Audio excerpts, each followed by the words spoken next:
টানা বর্ষণ আর পাহাড়ি ঢলে বাড়িঘর তলিয়ে যাওয়ায় পরিবারের সঙ্গে নিরাপদ আশ্রয় কেন্দ্রের উদ্দেশ্যে রওনা হয়েছিল ১২ বছরের হাসনাতুল জান্নাত ঝর্ণা। কিন্তু নিরাপদ স্থানে পৌঁছানোর আগেই বন্যার পানিতে তলিয়ে নিভে গেল তার জীবন। ১০ জুলাই শুক্রবার সকাল 10:30টার দিকে কক্সবাজারের চকরিয়া উপজেলার বড়ইতলী ইউনিয়নের রাসুলাবাদ এলাকায় আশ্রয় কেন্দ্রে যাওয়ার পথে বৈরী আবহাওয়ায় নৌকাডুবির এই মর্মান্তিক ঘটনা ঘটে। নিহত ঝর্ণা ওই এলাকার আব্দুল মালিকের মেয়ে।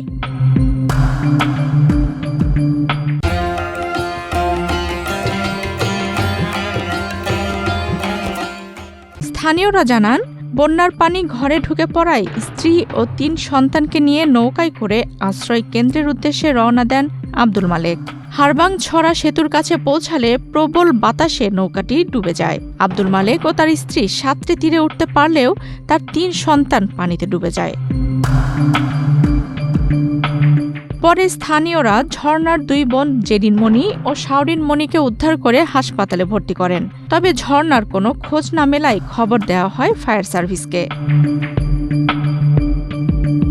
খবর পেয়ে ফায়ার সার্ভিসের ডুবুরি দল এবং স্থানীয় বাসিন্দারা ছোট ছোট নৌকা নিয়ে উদ্ধার অভিযান শুরু করেন। প্রায় ৫ ঘণ্টা পর দুপুরে ঝর্ণার মরদেহ উদ্ধার করা হয়। এদিকে টানা বৃষ্টি ও পাহাড়ি ঢলে চকরিয়া উপজেলার বন্যা পরিস্থিতি আরও অবনতি হয়েছে।